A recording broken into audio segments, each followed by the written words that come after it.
руку к себе. Нагрузка противника осуществляется на одну из ног. Или выбиваем, или прокрутом с положения равновесия. Находится плоскость, находится перпендикулярно к плоскости пола.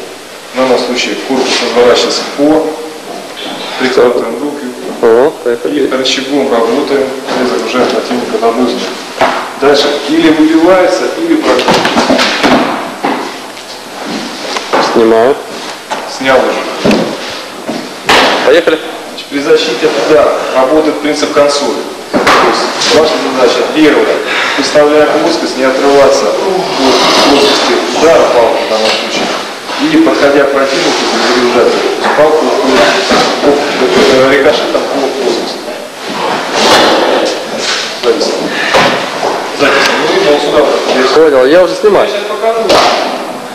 Я уже, да, все видно. Еще раз. На угол уходит рикошет.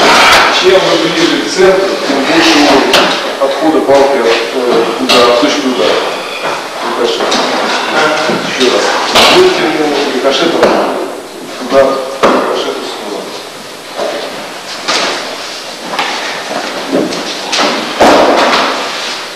То же самое при боковом таком нанесении. Показываем принцип работы.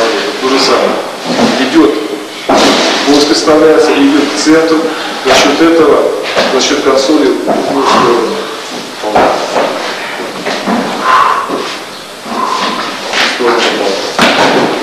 Чем длиннее предмет, тем длиннее плоскость встречи.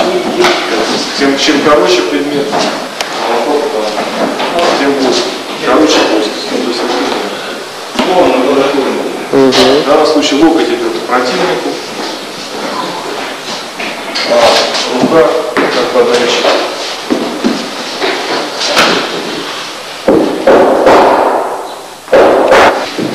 Готов? Поехали.